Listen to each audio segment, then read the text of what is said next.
Hello दोस्तों, मैं remote देसी आप लोगों का अपने यूट्यूब चैनल पर स्वागत करता हूं। और दोस्तों, जैसा कि आप लोगों को पता है, सीटेट 2024 का एग्ज़ाम 7 जुलाई को कंडक्ट करा लिया गया है और इसको लेकर आंसर की भी जारी कर दी गई है। और उम्मीद है कि आप लोगों के अगस्त के फर्स्ट वीक में इसका रिजल्ट भी जारी कर दिया जाएगा। तो बहुत से लोगों के मन में ये डाउट था कि क्या सर जो बोनस अंक मिलने वाला है वह हम लोगों को भी मिल पाएगा कि नहीं मिल पाएगा, क्योंकि आपको मालूम है बहुत से ऐसे प्रश्न होते हैं जिनका प्रश्न का आंसर गलत होता है और उसके बाद जो रिवाइज्ड आंसर की आती है, बहुत से लोग समझ नहीं पाते हैं कि क्या रिवाइज्ड आंसर की में कुछ प्रश्न के आंसर बदले गए हैं। तो दोस्तों, आज की इस वीडियो में पूरी तरीके से आप लोगों को बोनस अंक से संबंधित इस टॉपिक पर चर्चा करने वाले हैं, क्योंकि बहुत से लोगों के जो डाउट है बोनस अंक को लेकर के हैं आज क्लियर हो जाने वाला है। और बहुत से लोगों के कमेंट आ रहे थे कि सर मेरा 82 या 90 बन रहा है, या थोड़ा बहुत कम है या फिर ज़्यादा है, तो क्या रिवाइज्ड आंसर की या फिर बोनस अंक के चलते कुछ हमको कम या ज़्यादा नहीं हो सकता है कि नहीं हो सकता है। तो आज की इस वीडियो में इस पर भी चर्चा करने वाले हैं। और जितनी भी जानकारी आप लोगों की सीटेट 2024 से संबंधित, उत्तर प्रदेश से संबंधित और अन्य राज्यों से संबंधित शिक्षक भर्ती की होती है, मैं आप लोगों को अपने चैनल के माध्यम से लगातार प्रोवाइड कराता रहता हूं। तो आप उस चैनल को जरूर सब्सक्राइब कर लें, बेल आइकन क्लिक कर लें, जिससे आप लोगों को शिक्षक भर्ती संबंधित जितनी भी जानकारी होगी आप लोगों को मेरे चैनल के माध्यम से मिलती रहेगी। और दोस्तों, अगर आप लोग टेलीग्राम चैनल पर नहीं ज्वाइन हैं तो जाके वहाँ पर आप ज्वाइन कर लें, क्योंकि मैं जितनी भी जानकारी होता है सबसे पहले टेलीग्राम पर जाके अपलोड कर देता हूँ, जिसका लिंक मैंने डिस्क्रिप्शन बॉक्स में दे रखा है। आप लोग वहाँ जाकर Ravi with TET CTET join कर लीजिए और वहाँ पे जितनी भी आप लोगों की जानकारी शिक्षक भर्ती संबंधित होती है मैं अपने चैनल के माध्यम से वहाँ पे आप लोगों को लगातार प्रोवाइड कराता रहता हूँ। तो दोस्तों, यहाँ पे हम आपको कुछ चीज़ें दिखा देते हैं। कुछ रिजल्ट ऐसे हैं जो पिछली बार आए थे और वहाँ पे बहुत सारे लोगों के मन में था कि क्या सर बोनस अंक मिलता है कि नहीं मिलता है। तो दोस्तों, यहाँ पे देख सकते हैं कि 150 में आप लोगों की जो प्राइमरी की जो रिजल्ट है वो 80 है, और यहाँ पे देख सकते हैं कि 150 में जो जूनियर का रिजल्ट है वो 77 है। तो यहाँ पे इस लड़के ने पिछली बार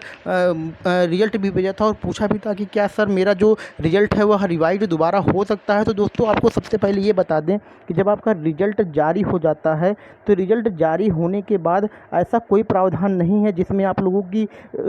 बोनस अंक से या फिर किसी भी तरीके से आपका नंबर बढ़ाया जा सके। तो दोस्तों, यहाँ पे जो बोनस अंक की बात करी जाती है वो पूरी तरीके से गलत है, वो भी रिजल्ट आने के बाद। तो रिजल्ट आने के बाद ऐसा कोई प्रावधान नहीं है जिसमें आप लोगों का नंबर बढ़ेगा। तो यहाँ पे जो बोनस अंक की बात करी जा रही है तो वो कब हो सकता है और कैसे हो सकता है। तो दोस्तों, यहाँ पे एक रिजल्ट हम आपको और दिखा दे रहे हैं कि जो पिछली बार आया था, जिसमें क्या बोलते हैं दोस्तों, उसका नंबर पहले उसने जब आंसर की से मिलाया था उसका नंबर 100 के करीब बन रहा था, लेकिन इस बार अगर देखें तो यहाँ पे दोस्तों उसका एक नंबर 106 के करीब पहुँच गया था, जिससे उसका जो रिवाइज्ड आंसर की या फिर जो कुछ प्रश्न ऐसे थे जिसमें गलत आंसर दिए गए थे, लेकिन वो आयोग के द्वारा और वहाँ पे फिर बच्चों ने या फिर सर कुछ यूट्यूब चैनल के द्वारा जो क्लेम किया जाता है प्रश्न पर, तो ये प्रश्न के आंसर सही किए जाते हैं, जिसके बाद कुछ नंबर्स उन लोगों के बढ़ जाते हैं। तो यहाँ पे वो ऐसी जो जानकारी होती है वह बोनस अंक को लेकर के वह स्टार्टिंग में ही होती है कि जो आपका रिवाइज्ड आंसर होता है उसको सही किया जाता है, जिसके बाद आप लोगों के नंबर बढ़ जाते हैं। तो यहाँ पे दोस्तों आप लोगों को पहले बता दें कि जो रिवाइज्ड आंसर की होती है उसी में जो नंबर आपके बढ़ पाते हैं, जिसमें बहुत सारे ऐसे स्टूडेंट होते हैं जिनका प्रश्न सही होता है और वह गलत उत्तर चूज करे रहते हैं, या फिर गलत उत्तर होता है और सही उत्तर चूज किए रहते हैं। तो जिनका उत्तर पहले से ही ऑलरेडी सही रहेगा तो उनको कोई भी बोनस अंक का प्रावधान नहीं किया जाएगा, और जिनका उत्तर पहले गलत रहेगा और वहाँ पे उत्तर सही रहेगा और वह आयोग के द्वारा गलत माना जाएगा तो वहाँ पे उनके जो बोनस अंक है वह कटने की पूरी गारंटी रहती है। तो यहाँ पे जो बोनस अंक की बात कही जा रही है वह आप लोगों के क्वेश्चन को लेकर के ही रहता है, और यहाँ पे जो आप लोगों की बोनस है वह स्टार्टिंग में रिजल्ट आने से पहले ही मिलने वाली है, उसके बाद कोई भी बोनस अंक का प्रावधान नहीं किया गया है। तो दोस्तों, यहाँ पे बता दें कि किसको फ़ायदा होने वाला है बोनस अंक से। तो बोनस अंक से फ़ायदा उन्हीं को होने वाला है कि जो प्रश्न रिवाइज्ड आंसर की में सही माने जाते हैं आयोग के द्वारा दोबारा से, तो उस क्वेश्चन को जो बच्चा नहीं किया रहता या फिर जो लोग नहीं किए रहते हैं उन्हीं क्वेश्चन पे उनका नंबर बढ़ जाता है। जो आंसर की से मिलाने के बाद नंबर कुछ बाद में बढ़ जाते हैं रिवाइज्ड आंसर की में, फिर वही रिजल्ट आने के बाद उनका लगभग 90 से पार, या फिर बोल सकते हैं जिनका 100 बन रहा होगा उनका 105 हो जाता है। तो इसी प्रकार से उनको यह लगता है कि मेरा कुछ नंबर बढ़ा है तो मुझे बोनस अंक मिला है। तो दोस्तों, बोनस अंक की इस प्रकार से कोई भी प्रावधान नहीं रखी गई है, और जो बोनस अंक संबंधित जानकारी आप लोगों की होती है इससे लेकर के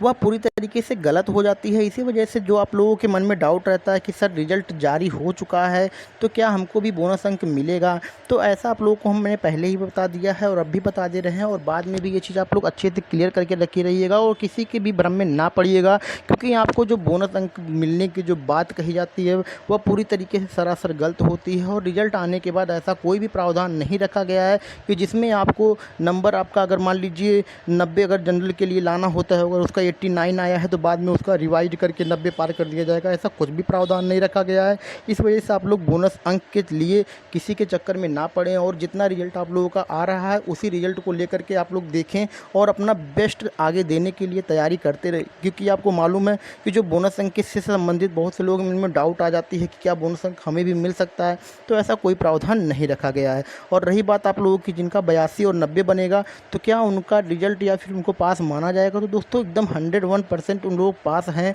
अगर जिनका ओबीसी में 82 है और जनरल में 90 है तो वह अपने आप को पूरी तरीके से अपने आप को पास मान सकते हैं, वह किसी भी स्टेट के लिए एलिजिबल पूरी तरीके से हो सकते हैं। लेकिन यहाँ पे अगर ओबीसी को किसी अन्य स्टेट में अगर फॉर्म भरना होता है तो उसके लिए उनको 82 नंबर अपने स्टेट के लिए पर्सनली लाना होता है सीटेट में और दूसरे स्टेट के लिए 90 नंबर लाना होता है। तो यहाँ पे जो 90 नंबर ओबीसी कैटेगरी के लोग होते हैं उनको चाहिए होता है। तो ये बहुत से लोग मन में डाउट था कि क्या सर बिहार का जो शिक्षक भर्ती फॉर्म आ रहा है मेरा 88 बन रहा है और मैं ओबीसी हूँ तो क्या मैं एग्ज़ाम इसमें फॉर्म डाल सकता हूँ। तो दोस्तों आपको बता दें कि किसी भी दूसरे ज़िले में आप जनरल में काउंट होते हैं और जनरल में काउंट होने का मतलब जनरल की जितनी नंबर बनती है सीटेट में वह 90 बनती है और जनरल के लिए 90 लाना अनिवार्य है। तो यहाँ पे दोस्तों इस चीज़ को लेकर के मुझे आशा है कि आप लोग डाउट क्लियर कर चुके होंगे और जितनी भी आप लोग की जानकारी है मैं अपने टेलीग्राम चैनल पर अपलोड कर देता हूँ। तो आप लोग मेरे टेलीग्राम चैनल जिसका लिंक मैंने डिस्क्रिप्शन बॉक्स में दे रखा है, रवि विद टेट सीटेट, आप लोग वहाँ जाकर जरूर ज्वाइन हो जाएँ, जिससे आप लोग को शिक्षक भर्ती संबंधित उत्तर प्रदेश से और अन्य राज्यों से संबंधित जितनी भी जानकारी है मेरे चैनल के माध्यम से आप लोगों को प्रोवाइड होती रहती है। और मेरे चैनल के माध्यम से दोस्तों आप लोगों को सही और ऑथेंटिक न्यूज़ दी जाती है, जिससे आप लोगों का भरोसा मेरे चैनल पर पूरी तरीके से बना रहे और आगे आने वाले समय में आप लोग मेरे चैनल के माध्यम से शिक्षक भर्ती संबंधित और शिक्षक बनने की जो आपकी एक आशा है वो पूरी तरीके से पूर्ण हो सके। तो दोस्तों चैनल पर जरूर बने रहिएगा। और आज की वीडियो में बस इतना ही। नेक्स्ट वीडियो में मैं आप लोगों को रिजल्ट संबंधित और कुछ प्रश्न जो गलत हुए हैं उस पर क्लेम किस प्रकार से किया जा सकता है या फिर कौन करेगा, इसको लेकर के जानकारी मैं अपडेट करने वाला हूं। तो आप लोग चैनल को जरूर सब्सक्राइब कर लीजिएगा और इससे संबंधित जो भी और अन्य जानकारी होगी मैं अपने चैनल के माध्यम से आप लोगों को प्रोवाइड कराता रहूँगा। Thank you.